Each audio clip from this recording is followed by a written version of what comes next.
Yamashita Treasure, ang mga kwento sa likod nito. Hindi na bago ang pagkaengganyo ng mga Pilipino sa mga hidden treasures. Noong 1600s, agad na kumalat ang kwento ng isang pirata na si Limahong na di umano'y itinago ang kanyang mga nakaw na yaman sa Pangasinan. Makalipas ang mahigit 400 taon, hindi pa rin nawawala ang interes ng mga Pilipino sa mga nakatagong yaman.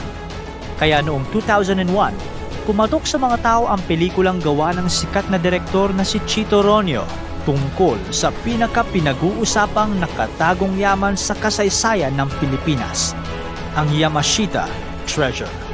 Ang Yamashita Treasure ay ang nakaw na yaman ng hukbong Hapon noong World War II. Sinasabing ang yaman na ito ay galing sa mga ninakawan nilang bangko, simbahan at iba pang commercial premises ng ilang bansa sa Southeast Asia.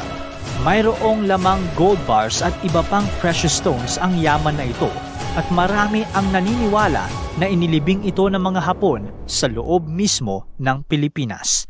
Ngunit ano nga ba ang mga kwento sa likod ng natatagong yaman na ito? Paano ito napunta sa Pilipinas? At higit sa lahat, ano na nga ba ang balita tungkol dito? Matapos ang mahigit kumulang 8 dekada. Setyembre 1, 1939, nang sumiklab ang World War II. Nagsimula ito nang inatake ng bansang Germany ang matagal na nitong karibal na Poland. Sa mga panahong iyon, kaalyado ng Germany ang bansang Japan at Italy. Binansagan ng grupong ito na Axis Powers. Sa kabilang banda naman ay ang grupong Allies na kinabibilangan ng France, Great Britain, USA at China. Disyembre 8, 1941, nang magdeklara ng digmaan ang Japan laban sa USA noong binomba ng mga hukbong Hapon ang Pearl Harbor na nasa United States Pacific Knee. Dahil kaalyado ng Estados Unidos ang Pilipinas, binombahan din ito ng Japan sa Davao, Tuguegarao at sa Maynila. Dito nagsimula ang pagsakop ng mga Hapon sa Pilipinas. Ayon sa mga librong The Yamato Dynasty at Gold Warriors, nilibot ng hukbong Hapon ang iba't ibang bansa sa Southeast Asia upang sakupin ito at masustentuhan ang kanilang mga pangangailangan para sa World War II. Ang emperor mismo ng Japan na si Kin no Yuri ang nag-utos nito at itinalaga ang kanyang kapatid na si Prince Chichibu para manguna. Nang napili ito, agad namang humingi ng tulong ang prinsipe sa mga Yakuza gangsters. Ang Yakuza gangsters ay isang notorious na sindikato sa Japan na sangkot sa iba't ibang krimen tulad ng pagpatay, pagnanakaw at iba pa. Sa sanib-puwersa ng mga sundalong Hapon at mga Yakuza gangsters, naghasik sila ng lagim sa mga bansa sa Southeast Asia at nakaipon ng malaking yaman na ngayon ay kilala natin bilang Yamashita Treasure. Pero saan nga ba galing ang bansag nitong Yamashita Treasure? Si Tomoyuki Yamashita ay isa sa pinakamagaling na general ng mga Hapon sa panahon ng World War II. Bininyagan siya ng bansag na The Tiger of Malaya matapos niyang pamunuan ang 30,000 sundalo sa pagsakop sa Malay, isang lugar na pagmamay-ari noon ng Great Britain. Sa galing ng general sa digmaan, nagawa niyang talunin ang puwersa ng mga British soldiers na nasa 80,000 ang bilang, mas higit ng 50,000 na sundalo sa kanyang dala. Taong 1944, nang sumugod ang puwersang Amerikano sa Pilipinas, layunin nilang tulungan ang mga Pilipinong makalaya sa mahigpit na pagkakahawak ng mga Hapon. Dahil sa takot na matalo, pinadala ng Japan si General Yamashita para mamuno sa digmaan. Matindi ang naging labanan ng hukbong Hapon at Amerikano, pero di naglaon ay natalo din ang mga Hapon at napilitan ng general na tumakas papunta sa mga bundok ng Sierra Madre. Dito na nagsimula ang mga usap-usapan na ang mga yaman ng hukbong Hapon ay inilibing ng grupo ni General Yamashita.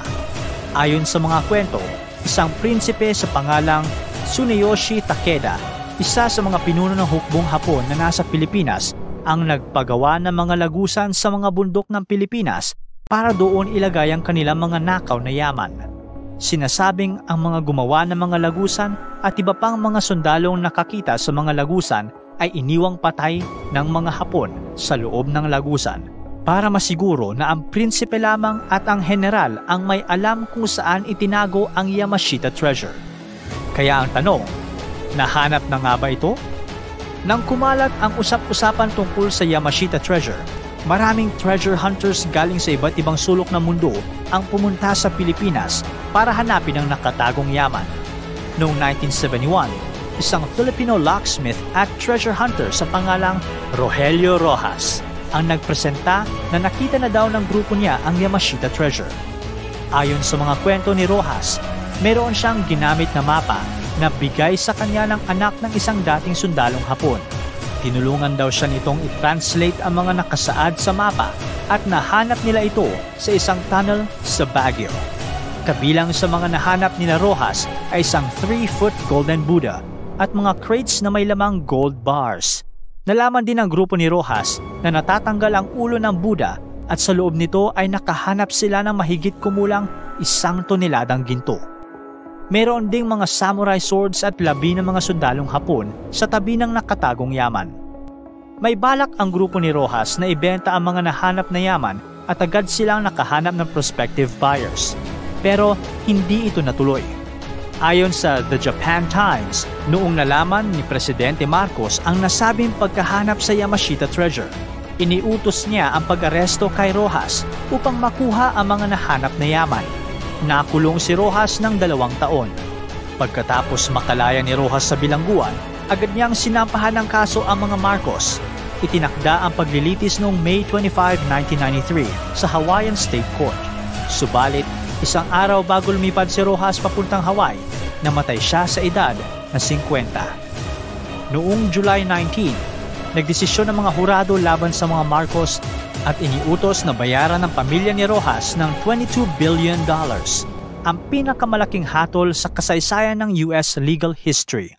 Sa mga panahong iyon, pumanaw na din ang dating presidente na si Ferdinand Marcos, kaya ang kanyang asawang si Imelda Marcos ang pumalit sa kanya. Hindi sang-ayon si Mrs. Marcos sa hatol at nag-file ito ng appeal. Sa kanyang appeal, ito ang sinabi niya sa hatol ng mga hurado, "Nothing but a hubristic desecration of the dead." Isinumpa din niya ang pamilya ni Rojas dahil sa kanilang pagsira sa pangalang Marcos. Hanggang ngayon, maliit na porsyento lamang ang nabayaran ng mga Marcos sa mga Rojas. Ayon sa mga Rojas, itinago ng mga Marcos ang pera at sa iilang bank accounts sa iba't ibang bahagi ng mundo. Itinanggi naman ito ng mga Marcos. Mayroon din mga naniniwala na nakuha na ng mga Amerikano ang Yamashita treasure nang sumuko ang mga Hapon noong 1945. Naparusahan si General Yamashita kung saan siya ay napatawan ng death penalty at namatay nang hindi sinasabi kung saan niya itinago ang kanyang mga nakaw na yaman. Pero ayon sa mga kwento, ang yaman daw na ito ang ginamit ng mga Amerikano para sustentuhan ang kanilang hukbong pandigma noong Cold War. Ano sa tingin nyo ang nangyari sa Yamashita treasure? Ito nga ba ang nahanap ng treasure hunter na si Rojas? O nakuha na nga ba ito ng mga Amerikano noong 1945? O baka naman wala sa dalawa? At hanggang ngayon ay nakabaon pa rin sa isang sulok, maiging naghihintay na may makahanap nito.